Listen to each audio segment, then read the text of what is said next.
I remember the day I met Alex like it was yesterday. I was at this little dive cafe, minding my own business, sipping on the cheapest coffee they had, trying to make sense of my scattered thoughts and plans. That's when he walked in, like a scene straight out of a movie, except there were no dramatic lights or music, just the sound of the bell above the door and the smell of stale coffee mixed with his aftershave.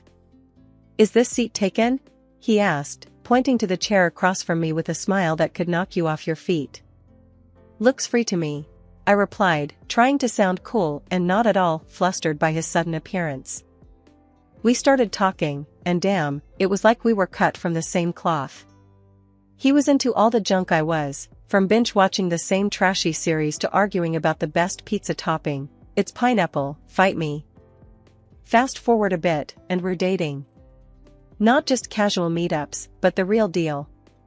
It felt like I'd known him my whole life, and before we knew it, we were talking about getting hitched. That's when the drama started. His parents, let me tell you, were something else. The first time I met them, it was like walking into a lion's den wearing a meat dress. They had this way of smiling while sizing you up, like they were deciding whether you were worth their time or not.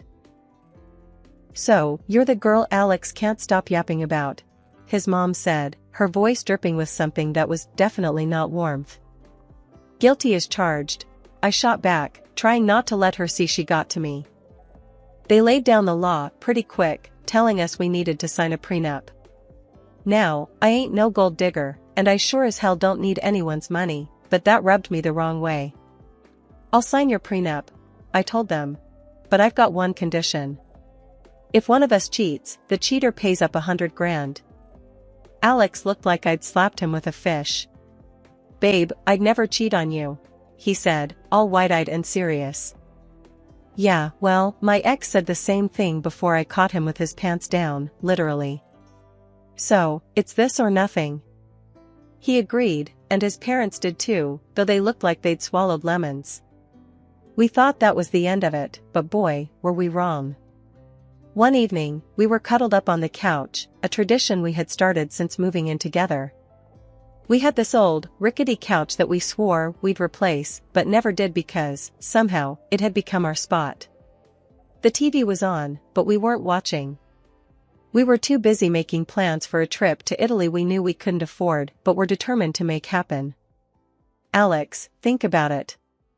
The food, the wine, the art. We have to go," I said, my eyes sparkling with excitement. Alex laughed, wrapping his arm tighter around me. "Emily, babe, you had me at food. But let's face it, our bank account is more camping in the backyard than romantic getaway to Venice." I playfully nudged him. "So, we'll save. We'll cut back on. I don't know, things we don't need, like your video games." He feigned horror. "Not the video games. Take my shirts, my shoes, even my beloved coffee maker, but leave the games alone." We laughed, but that was us, always dreaming big but grounded in the reality of our modest lives. We didn't care, we were happy. The happiness wasn't just in the big moments, it was in the little things, too. Like how Alex would make breakfast on Saturdays. He couldn't cook to save his life, but he'd somehow mastered the art of scrambled eggs and toast, which he'd serve with a side of his terrible coffee. I loved those mornings. "Hey, I'm thinking scrambled eggs today, what do you think?" he'd ask, already heading to the kitchen. "Only if you promise not to burn the toast this time," I'd call out, followed by, "And I'm making the coffee." One day, the topic we had been avoiding came up. We were doing dishes together, a mundane task that somehow felt special because we were doing it together.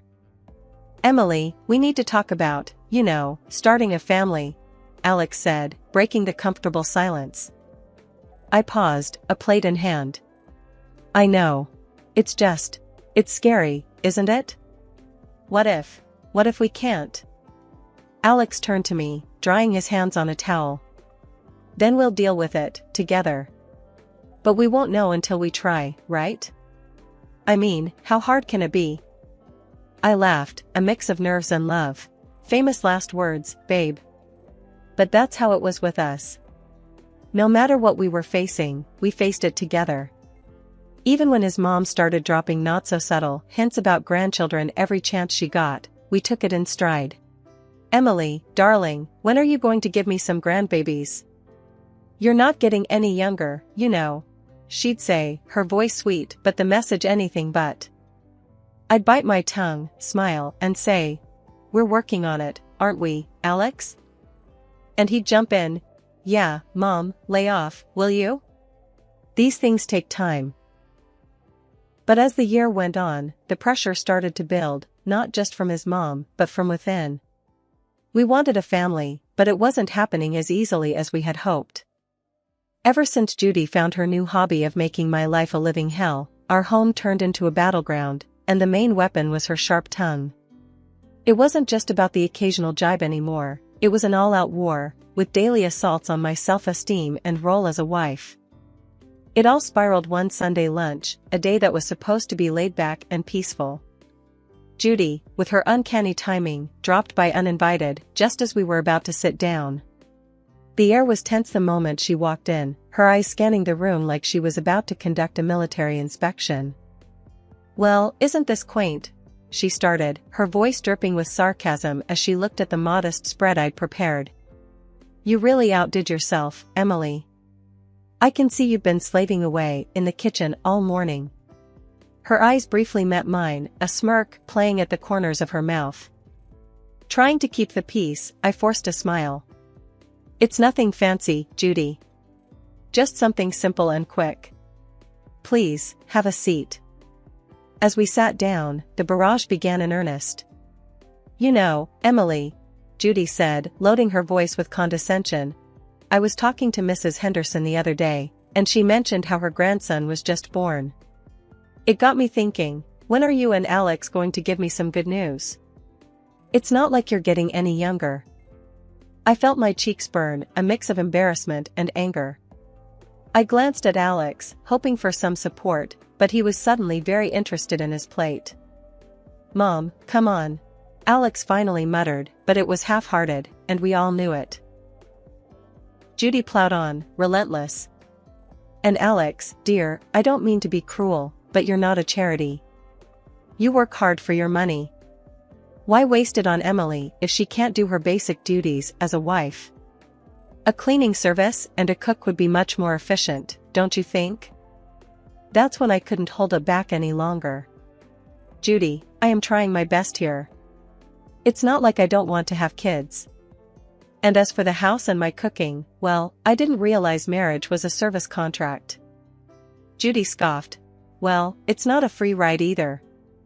You have responsibilities, Emily, which you're clearly not fulfilling." The room was heavy with tension, and I could feel the tears pricking at the back of my eyes.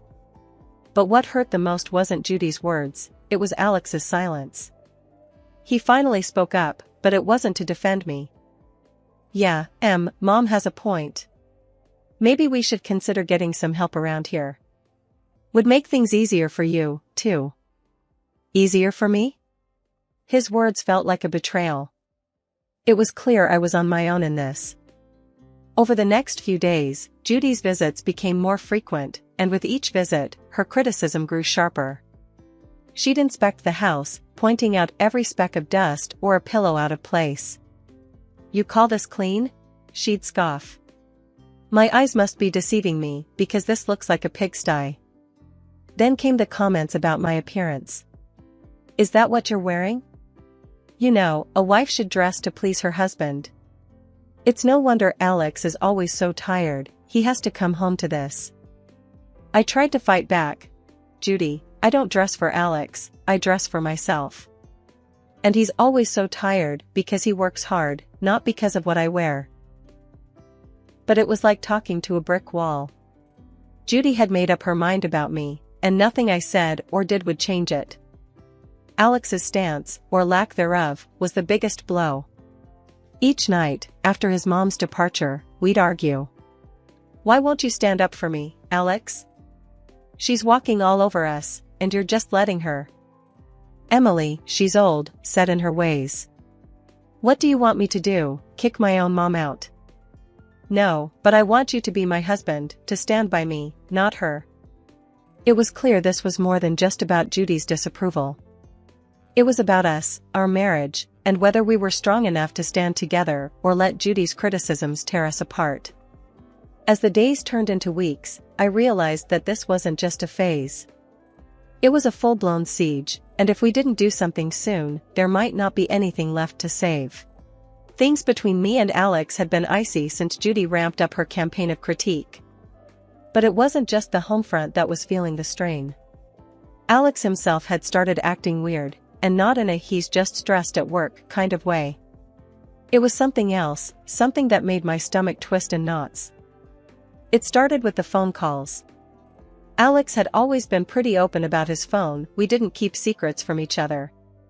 But then, he started stepping out of the room every time he got a call. And it was always the same caller ID, John Work. "Who's John Work?"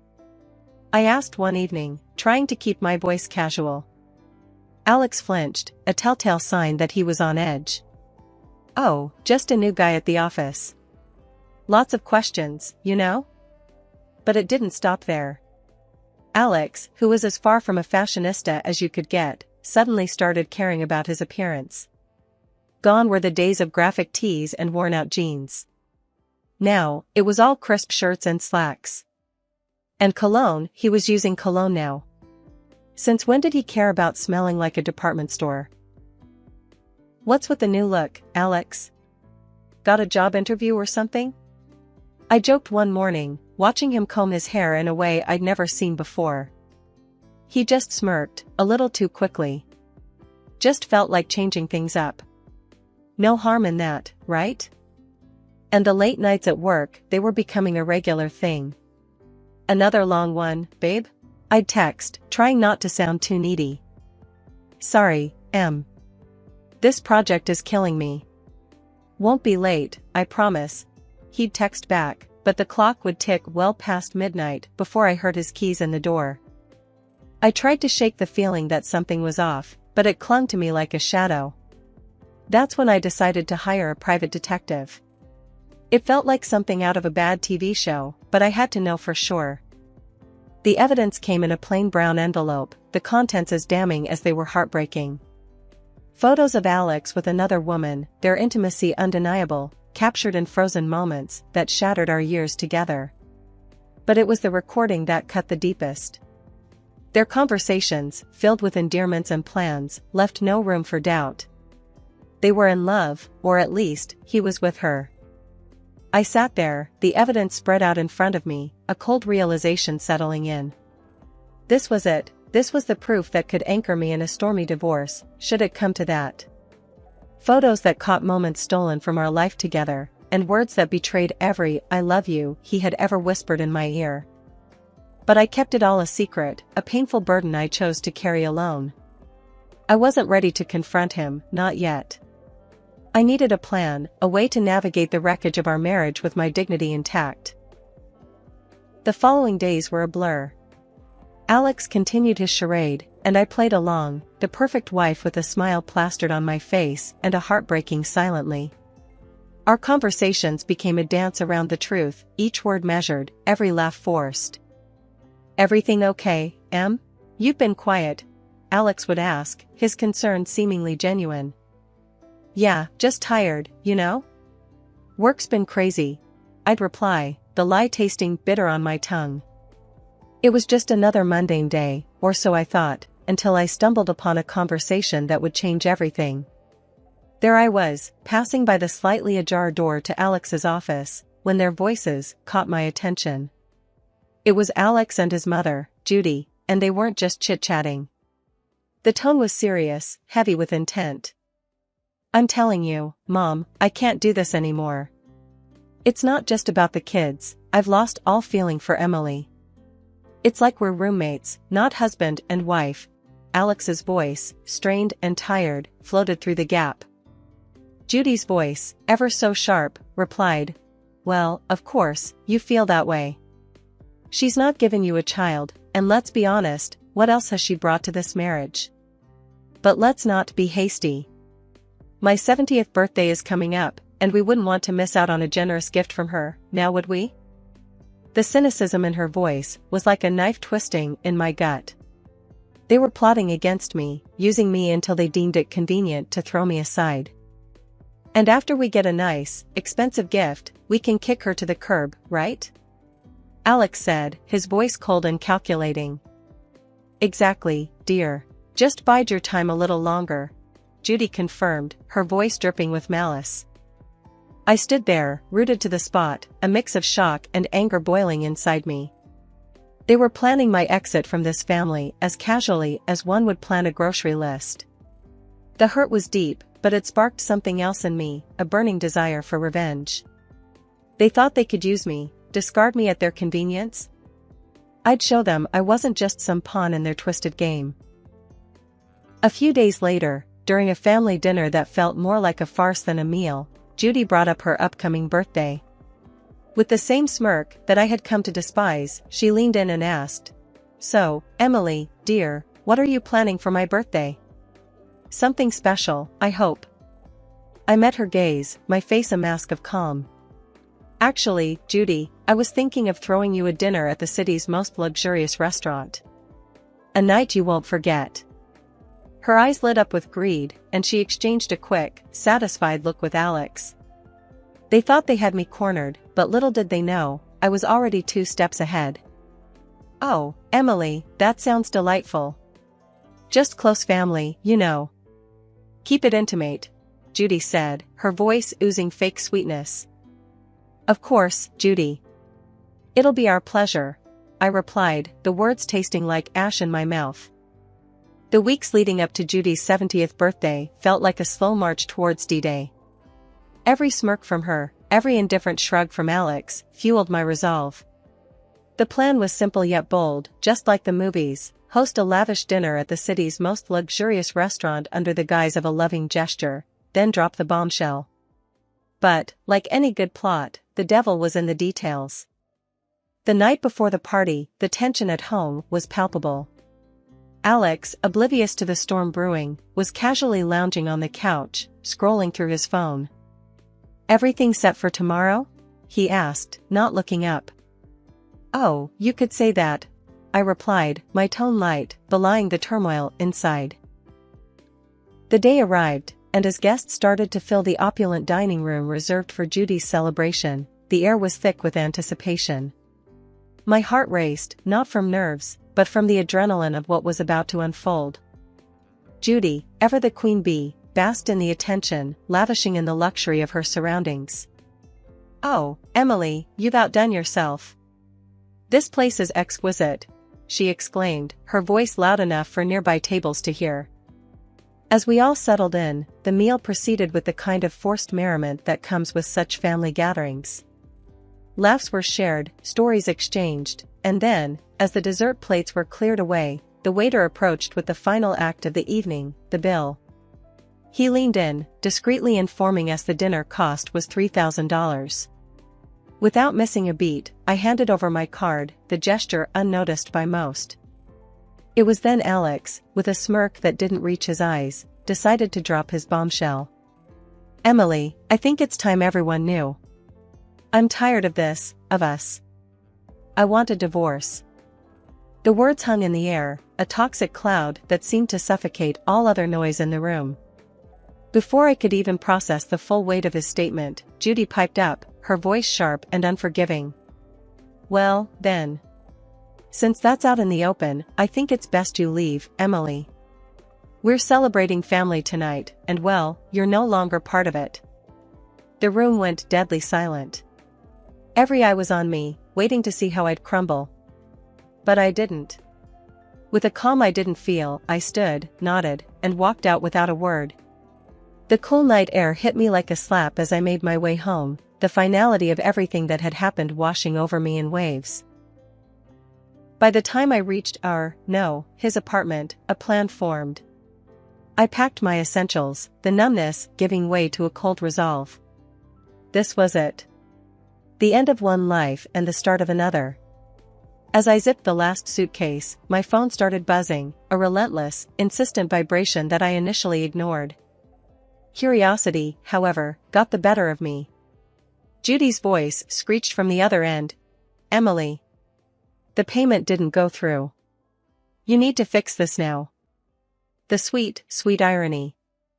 In my preparations for the inevitable, I had secured my exit strategy. I had blocked the shared account, knowing it would be the first thing Alex would try to use against me. Oh, Judy, that's unfortunate. But since I'm no longer part of the family, as you so eloquently put it, I'm afraid you'll have to sort this out yourselves. Her outrage was palpable, even through the phone, but it was music to my ears. The chaos that unfolded was a fitting end to the farce my marriage had become. Reports came through the grapevine of the restaurant staff demanding payment, of Judy's escalating tantrums, and eventually, the arrival of the police to calm the storm she had become. In the end, it was Alex and his relatives who had to pool together the money to settle the bill, a poetic justice for the betrayal and humiliation they had subjected me to. The morning after the dinner disaster felt like waking up to the aftermath of a storm. I had my plan, my resolve, and a set of divorce papers in my hand as I made my way back to what used to be our shared home for the last time. The moment I stepped through the door, the air crackled with tension, thick enough to cut with a knife. Alex and Judy were there, looking like they'd been arguing. The sight of me seemed to unite them in hostility. "You've got some nerve showing up here after last night," Alex spat out, his face a mix of anger and disbelief. Judy, ever the viper, was quick to add her poison. "Ungrateful wretch. You've embarrassed us in front of the whole city. Do you know how humiliating it was to have the police calm me down? People were laughing, filming. I met their fury with a calm I didn't feel. Embarrassed? You think that's your biggest problem right now?" I tossed the divorce papers on the table, the photos of Alex's infidelity on top. "You should be more concerned with this." The color drained from Alex's face as he picked up the photos, his mother peering over his shoulder. Their outrage turned to shock, then to panic as they realized the extent of what I had. "And let's not forget the prenup, shall we?" I continued, my voice steady. "You cheat, you pay. $100,000, to be exact."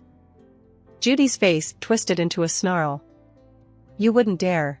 You can't do this to us." "Oh, but I can. And I will." My tone was cold, final. Alex, the reality of the situation finally dawning on him, switched tactics. Please. Let's talk about this. We can fix it." I couldn't help but laugh, bitter and hard. "Fix it? You think you can just undo everything with a few words?" "No, Alex. It's done." Judy, ever the manipulator, tried a softer approach, her voice dripping with faux concern. "Emily, darling, think about what you're doing. This will ruin us." "That ship has sailed, Judy. You should have thought about that before." The begging turned to pleading, their words a desperate scramble to salvage what they could. But my mind was made up. I was done being the victim, done with their lies and manipulations. In the end, Alex had no choice but to borrow the money from his parents to pay me. As I left that house for the last time, check in hand, I felt a weight lift off my shoulders. After everything went down, I used the payout from Alex to put a down payment on a small, but cozy place of my own. It's funny, you know, how much peace you can find in the walls of a place that's just yours, where every nook feels like a sanctuary from the chaos of the past. Life's quieter now, and I like it that way. I've got a job that keeps me busy, neighbors who nod and smile, and a little garden that's all mine to tend to. But every once in a while, the grapevine tosses a juicy bit my way about Alex and Judy. Just the other day, I was grabbing coffee from the corner spot where locals hang, and I'd bumped into someone from the old neighborhood. After the usual pleasantries, they leaned in, voice dropping to a conspiratorial whisper. "Hey, have you heard about the latest drama with your ex and his mom?" they asked, eyes gleaming with the thrill of gossip. I couldn't help but raise an eyebrow, a mix of curiosity and detachment taking hold. "Can't say that I have." "Do tell." "Well," they started, clearly savoring the moment. "It seems Judy's not too pleased with Alex's new girlfriend. Word is, they've been at it like cats and dogs. Makes your situation look like a walk in the park. The conversation moved on, but as I walked away, coffee in hand, I couldn't shake the feeling of utter relief. There was a time when news like that would have sent me spiraling, but now? Now it was just another piece of someone else's story. These days, my biggest concern is whether my tomatoes will ripen before the squirrels get to them or if I'll ever get the hang of yoga without looking like a newborn deer on ice. Life's simpler, quieter, and infinitely sweeter on this side of chaos.